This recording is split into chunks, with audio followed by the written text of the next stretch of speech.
ರಾಜ್ಯದ ಅನೇಕ ಜ್ವಲಂತ ಸಮಸ್ಯೆಗಳ ಬಗ್ಗೆ ಚರ್ಚೆ ಮಾಡ್ತಾರೆ ಅಂತೇಳಿ ನಾವು ಭಾವಿಸ್ತೇವೆ. ಮುಖ್ಯವಾಗಿ ರೈತರ ಸಮಸ್ಯೆ ಏನಿದೆ, ಇದಕ್ಕೆ ಇನ್ನು ಕೇಂದ್ರ ಸರ್ಕಾರ ಯಾಕೆ ಪ್ರೋತ್ಸಾಹ ಕೊಡ್ತಾ ಇಲ್ಲ, ಭಾಗಿಯಾಗ್ತಾ ಇಲ್ಲ,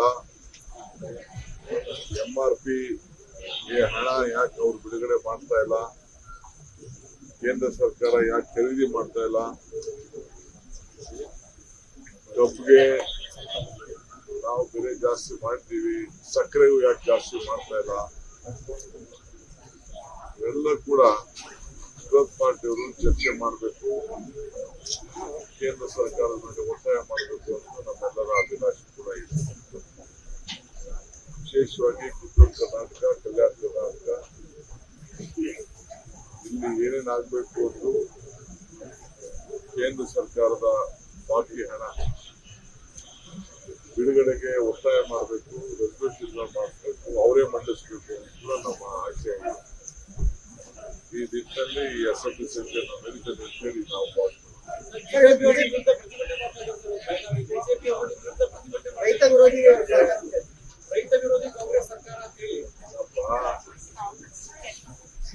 ನಾವು ರೈತರ ಪರವಾಗಿ ತೆಗೆದುಕೊಂಡಂತ ತೀರ್ಮಾನ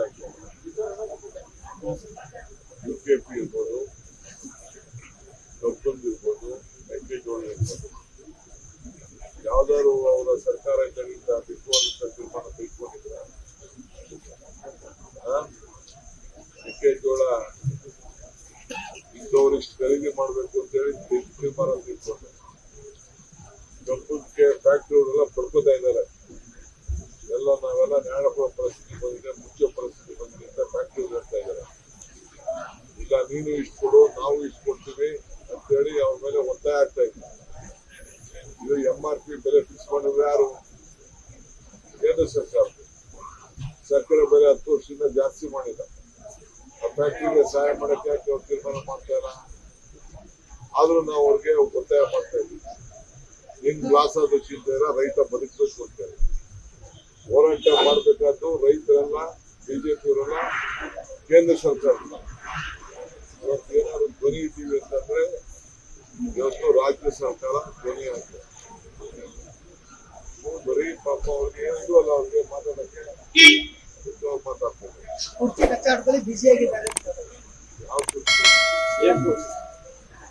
ಬಿಜೆಪಿ ಕುರ್ಚಿ ಅಲ್ಲ, ಉಪಹಾರ ಮತ್ತು ಊಟದ ಲೇಟೆಸ್ಟ್ ಹಾಗೂ ಇಂಟ್ರೆಸ್ಟಿಂಗ್ ಸುದ್ದಿಗಳಿಗಾಗಿ ಬಾಸ್ ಟಿವಿ ಕನ್ನಡ ಚಾನೆಲ್ನ ಸಬ್ಸ್ಕ್ರೈಬ್ ಮಾಡಿ. ಹಾಗೆಯೇ ಬೆಲ್ ಐಕಾನ್ ಪ್ರೆಸ್ ಮಾಡಿ. ಇದರ ಜೊತೆಗೆ ಫೇಸ್ಬುಕ್, ಇನ್ಸ್ಟಾಗ್ರಾಮ್, ಎಕ್ಸ್ ನಲ್ಲೂ ಮಿಸ್ ಮಾಡದೆ ಫಾಲೋ ಮಾಡಿ.